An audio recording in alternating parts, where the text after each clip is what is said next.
औज़ुबिल्लाहिमिनश्शैतानिर्रजीम बिस्मिल्लाहिर्रहमानिर्रहीम। अस्सलाम वालेकुम व्यूअर, उम्मीद करती हूँ आप सब खैरियत होंगे। आज मैं बनाने लगी हूँ मसालेदार कीमा। बहुत ही मज़े की और बहुत ही आसानी से ये बनने वाली रेसिपी है, तो रेसिपी अपने अंत तक देखनी है। रेसिपी पसंद है तो प्लीज़ लाइक और सब्सक्राइब करना ना भूलें। तो चलें अपनी रेसिपी स्टार्ट करते हैं। सबसे पहले आपने ले लेना है गोश्त, ठीक है। मैंने गोश्त लेके अच्छी तरह से उसको वॉश कर लिया था और अब इसको किसी भी मतलब पीसने वाली आपने लंगड़ी वगैरह में डाल के अच्छी तरह से इसको पीस लेना है मोटा मोटा। ये आप देख सकते हैं मैंने अच्छी तरह से पीस लिया है बहुत ही।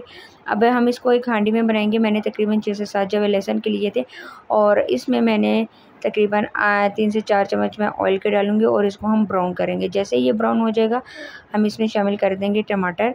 टमाटर भी मैंने 2 अदद लिए हैं। टमाटर डालने के बाद अब दोबारा से मैं इसको मिक्स करूँगी कि टमाटर अच्छी तरह से सॉफ्ट हो जाए और थोड़ा सा मैं इसमें पानी भी शामिल कर दूँगी। साथ ही चलते हैं मसाले की तरफ। कीमे में अब हम मसाले डाल लेते हैं। मैं डाल रही हूँ सूखा हुआ धनिया डाल रही हूँ, इसमें नमक शामिल करूँगी, नमक के अलावा थोड़ी सी हल्दी शामिल करूँगी इसमें, और हल्दी के अलावा अब हम इसमें शामिल कर देंगे थोड़ी सी लाल मिर्च का पाउडर। सारे मसाले अपने अपने टेस्ट के बराबर डालने हैं जी। तो मसाला बहुत अच्छी तरह से हो गया था, ये आप देख सकते हैं। मैंने थोड़ा सा इसमें जो पानी डाला वो अब इसको हम ड्राई करेंगे। थोड़ा सा चूल्हे की फ्लेम आपने नॉर्मल रखनी है।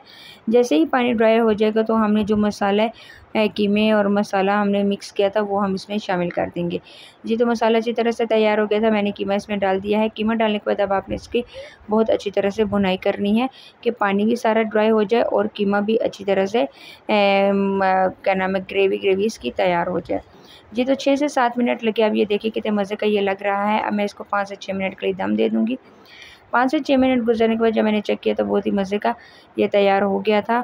पानी जो डाला था वो भी अच्छी तरह से ड्राई हो गया था और कीमा भी बहुत अच्छी तरह से गल गया था जी। तो ये इसकी फ़ाइनल लुक है। बहुत ही आसानी से और बहुत ही जल्दी से ये बनने वाली रेसिपी है। आपने ये रेसिपी ज़रूर ट्राई करनी है। ट्राई करके आपने मुझे कमेंट्स में बताना है कि आज की ये रेसिपी कैसी लगी आपको। आज के लिए इतना ही, इंशाल्लाह नेक्स्ट वीडियो में मुलाकात होगी। तब तक के लिए मुझे दीजिए इजाज़त। अल्लाह हाफ़िज़।